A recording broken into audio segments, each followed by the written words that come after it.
கடன் சுமை விஷயத்துல மிக மிக கவனமாக இருக்க வேண்டிய ராசி கும்பராசி. மிக முக்கியமா வியாபார கடன். பெரிய அளவுக்கு கடன் வாங்கி போட்டு ஜோரா பிசினஸ் பண்றீங்க, முடிவுல பார்த்தா ஒரு லாபத்தையும் காணும், நட்டமா போகும். அந்த கும்பராசிக்காரர்களுக்கு கடன் சுமைகள் தீரணும் அப்படின்னு சொன்னா வியாழக்கிழமை அன்று பண வருமானம் வேணும், எங்க கடன் சுமையெல்லாம் குறைய அப்படின்னு நினைச்சீங்கன்னா நீங்க அதுக்கு அற்புதமான மந்திரம் உண்டு. உலகெங்கும் வாழும் ஆன்மீகம் டாக்ஸ் நேயர்களே, என் நெஞ்சம் நிறைந்த அன்பர்களே, உங்கள் அத்துணை பேருக்கும் உங்கள் ஆத்மார்த்த ஜோதிடர் நங்கநல்லூர் டாக்டர் பஞ்சநாதனின் இனிய வணக்கங்கள், வாழ்த்துக்கள். கடன்பட்டார் நெஞ்சம் போல கலங்கினான் இலங்கை வேந்தன்னு ராமாயணத்துல ஒரு தனிப்பாடல் உண்டு. ராவணனே வருத்தப்பட்டாயா, எப்படி வருத்தப்பட்டான்? கடன் வாங்கினவங்களை போல வருத்தப்பட்டான் அப்படின்னு.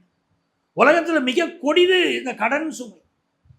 பல நல்ல மனிதர்களை நான் பார்க்குறேன் உங்க ராசியில, திட்டமிட்டு உழைக்கிறீங்க, வாழ்க்கையில முன்னேறணும்னு நினைக்கிறீங்க, ஆனா கடன் சுமையில மாட்டிட்டேன் சார், இந்த கடன் சுமை என்னை போட்டு வாட்டி எடுக்குதுங்கிறீங்க, இதுக்கு என்ன தீர்வு? நம்ம ராசிக்கு இதனால தான் கடன் வாங்குவோம்னு சில அமைப்புகள் இருக்கு, அதை தெரிஞ்சுக்கிட்டா நம்ம கடன் வாங்க மாட்டோம். சரி, கடன் தாங்க வந்துருச்சு, அந்த கடனை எப்படி அடைக்கிறது? அதற்கு ஏதாவது தெய்வ வழிபாடுகள் உண்டா அப்படின்னு தான் இந்த நிகழ்ச்சியில் நம்ம சொல்ல போறோம். நீங்க செய்ய வேண்டிய தெய்வ வழிபாடு, நான் சொல்ல போகிற மந்திரம், நான் சொல்ல போகிற கோயில் உங்கள் கடன் பிரச்சனையை தீர்க்கும். நீங்க செய்து பாருங்க. அதே போல உங்க வீட்டிலேயே செய்யக்கூடிய பரிகாரத்தையும் நான் சொல்ல போறேன், அது உங்களுக்கு நல்ல பலன் தரும்.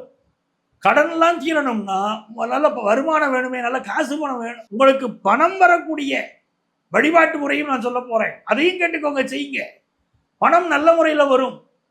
வாழ்க்கையில அடைக்க முடியாத கடனால் வாழ்க்கையை தொலைத்தவர்கள் பல பேர் அப்படிங்கிறதுனால நிறைய தோழர்கள், நிறைய கஸ்டமர்ஸ் இந்த கடன் சுமையை பற்றி சொல்றீங்க, எங்களால தாங்கவே முடியல சார் அப்படிங்கிறீங்க. உங்களுக்காகத்தான் இந்த பதிவு.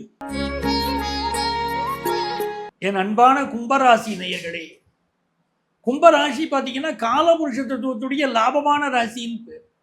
லாபமான ராசி தான் இது. கும்பராசிக்காரங்க ஒரு குடும்பத்தில் இருக்காங்கன்னா அந்த குடும்பம் வளமாக வாழணும்னு விதி. இறைவனுடைய அமைப்பு அப்படி. ஏன்னா லாப ராசி. கும்பம்னாலே குடம், சிம்பலே குடம் தான். ஆனால் அவ்வளோ லாபமான ராசிக்கிறோம். கும்பராசிக்காரர்கள் படக்கூடிய கஷ்டம் கொஞ்சம் நெஞ்சம் இல்லை. என்னங்க லாபராசின்னு சொல்றீங்க? வாழ்க்கையில் எங்க லாபத்தை கண்டோம்? பிசினஸ் விட்டா நஷ்டம்.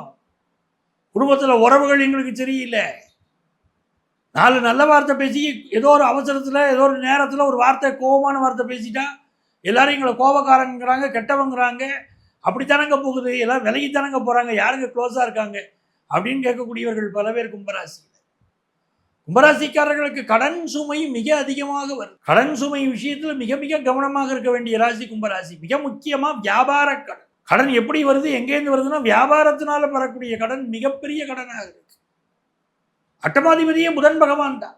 அதுவும் பிறரோடு சேர்ந்து செய்யக்கூடிய வியாபாரம் இருக்கு பாருங்க, பெரிய நஷ்டம். ஏழாம் இடத்தின் அதிபதி சூரியன் உங்கள் பகைவன்.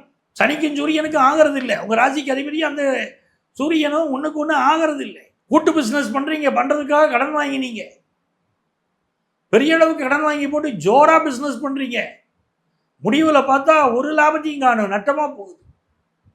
அதுவும் பார்ட்னர்ஷிப்ல ஏமாந்து போகக்கூடிய ராசி கும்பராசி. பார்ட்னர்ஷிப்னால பாதிக்கப்படக்கூடிய ராசி.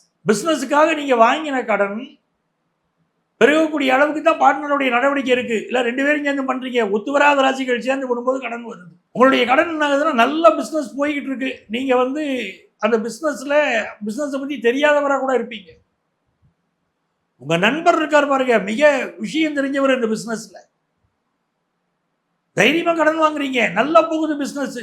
திடீர்னு ஒரு நாள் அவர் வராரு, இந்த கடன், இந்த பிசினஸை விட்டுட்டு நான் விலகி போறேன்பாங்கிறாரு. நீங்க மட்டும் தனியா மாட்டீங்க, கடன் பெருகுது. குடும்ப உறுப்பினர்கள் செய்யக்கூடிய பிசினஸ், குடும்பத்துல விஷயம் தெரிஞ்ச ஒருத்தர் இருப்பாங்க, நல்ல இன்ஸ்டால ரீல்லாம் போட்டு பிசினஸ் பண்ணுவாங்க, பெரிய அளவுக்கு பண்ணிக்கிட்டு இருப்பாங்க, நல்ல பிசினஸ் ஓடிக்கிட்டு இருக்கும். ஏதோ ஒரு விஷயத்துல அவர்கள் நிறைய கடன் வாங்கி பிசினஸ் பண்ணிட்டு இருப்பாங்க பாருங்க, அவங்களுக்கு எல்லா சாமர்த்தியம் இருக்கும், கடனை நல்லா அடைச்சிட முடியுங்க அப்படிங்கிற அளவுக்கு பெரிய சாமர்த்தியம் இருக்கும், பிசினஸ் பண்ணிட்டு இருப்பாங்க. திடீர்னு அவங்களுக்கு ஏதாவது ஒன்று ஆகி போய் அந்த கடன் பெருசா நின்றுக்கிட்டு கும்பராசிக்காரங்க குடும்பத்தை போட்டு அழுட்டும், கடனை கட்ட முடியாது. பெரிய அளவுக்கு போயிட்டு இருந்த பிசினஸ்ல அவங்க ராசிக்கு கஸ்டமர் நிறைய வந்துகிட்டு இருந்திருப்பாங்க.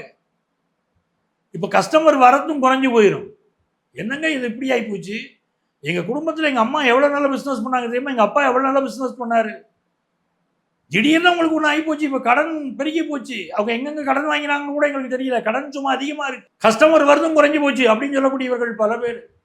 கும்பராசிக்காரங்கள் இப்படி வினோதமா வித்தியாசமா பிரச்சனை வருது பாருங்க.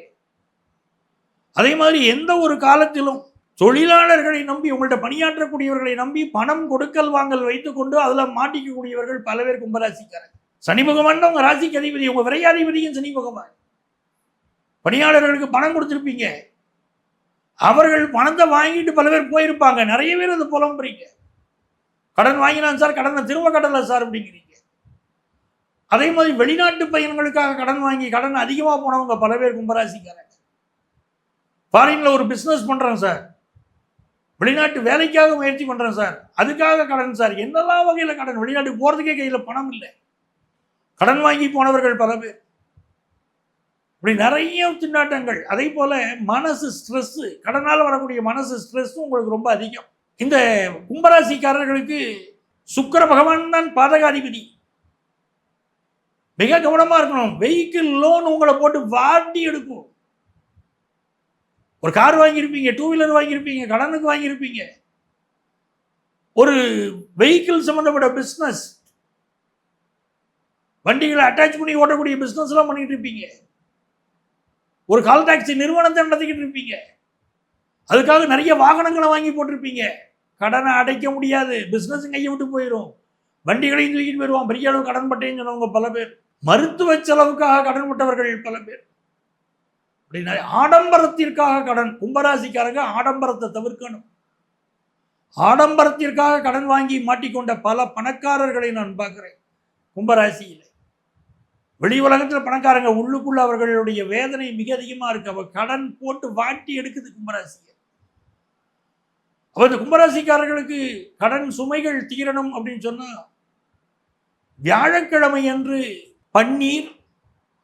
பன்னீர் அபிஷேகம், தண்ணீர்ல பச்சை கற்பூரம் போட்டு அபிஷேகம், இதையெல்லாம் தெய்வங்களுக்கு செய்யணும். உங்க வீட்டுக்கு பக்கத்தில் இருக்கக்கூடிய கோயில்ல சிவபெருமானுக்கு அபிஷேகம் செய்து பாருங்க. வியாழக்கிழமைகளை சிவனுக்கு அபிஷேகம் செய்து பாருங்கள். உங்க பிரச்சனைகள் எல்லாம் தீர்வதை பார்க்கலாம் நீங்க. அதே போல மதுரை மீனாட்சி அம்மன் கோயிலுக்கு போய் மீனாட்சியும் சொக்கநாதரையும் வழிபடணும். எப்போ வழிபாடு செய்யணும் அப்படின்னு கேட்டீங்கன்னா, அதிகாலை வழிபாடு செய்யணும். காலையில கோயில் நடை திறந்த உடனே கோயிலுக்குள்ள போயிடணும். மீனாட்சி சொக்கநாதரை வழிபாடு செய்யணும். அந்த வழிபாடு செய்து விட்டு அந்த பொற்றாமரை குளத்துல ஒரு அரை மணி நேரமாவது உட்காரணும். அந்த கோயிலுக்கு போன உடனே வீபதி பிள்ளையார் இருக்கார் பாருங்க, வீபதி பிள்ளையாருக்கு ஒரு பாக்கெட் திருநீர் வாங்கிட்டு போய் வீபதி பிள்ளையாருக்கு அபிஷேகம் செய்து அந்த திருநீரை எடுத்து நெற்றியில பூசிக்கிட்டு வருகிற போது உங்கள் கடன் சுமை குறைகிறது.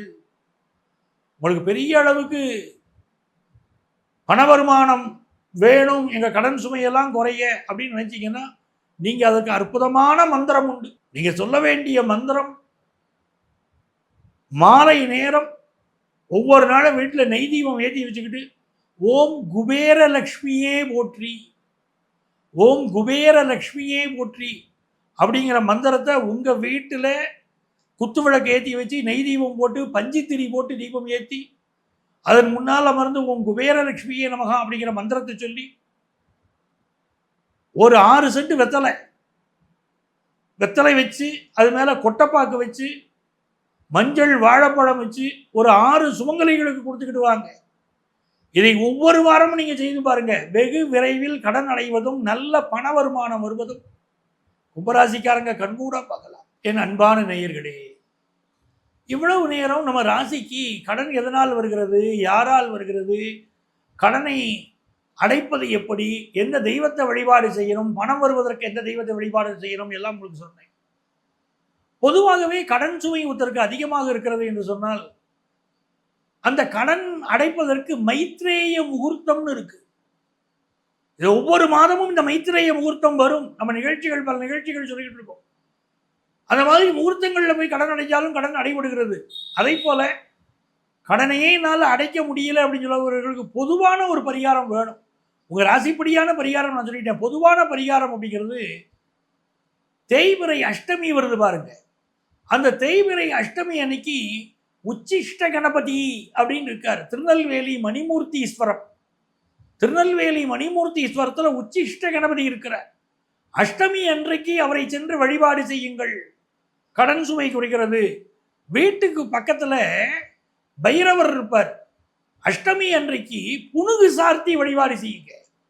பைரவருக்கு புனுகு சாத்துங்கள், வழிபாடு செய்யுங்கள். இல்லாட்டி ஜவ்வாது சாத்தி வழிபாடு செய்யுங்கள். அப்படி வழிபாடு செய்கிற போது கடன் சுமை வேகமாக குறையும். இதெல்லாம் நீங்க செய்து பார்க்கலாம். அப்ப கடனால வரக்கூடிய வாழ்க்கை இழந்த பலருடைய விஷயங்கள் நம்ம பார்க்கிறோம். அந்த லிஸ்ட்ல நாம வராமல் இருக்கிறதுக்கு தான் நீங்க என்ன பண்ணணும் அப்படின்னு உங்களுக்கு நான் சொல்லியிருக்கேன். நீங்க இது செய்து பாருங்கள். வீட்டினால கடன் வந்திருந்தாலும் சரி, எதனால கடன் வந்திருந்தாலும் உங்களுக்கு நான் சொன்ன தெய்வீக வழிபாடுகள் உங்களை காப்பாற்றும். அதை செய்து பாருங்க. எனதருமை நேயர்களே, இங்க நான் சொல்லியிருக்கிறது எல்லாமே பொதுவான ராசிகளின் அடிப்படையில் பலன் சொல்லிட்டேன். ஆனால் மனிதருக்கு மனிதம் ஜாதகம் வித்தியாசப்படுது. அவங்களுடைய இலக்கணம், கிரக அமைப்புகள் வித்தியாசப்படுது. நம்ம பிறந்த நேரத்தை வச்சுக்கிட்டு தான் நம்முடைய தலைவிதி எழுதப்படுகிறது. ஒரு சிலருக்கு கடன் ரொம்ப அதிகமா இருக்கு, ஒரு சிலருக்கு கடன் இல்லாத வாழ்க்கை வாழறாங்க. உங்களுக்கும் கடன் இல்லாத வாழ்க்கை வேண்டுமா? உங்க கடன்ல இருந்து நீங்க முழுமையா விடுபட வேண்டுமா? உங்க சொந்த ஜாதகத்தை பார்க்கணும்.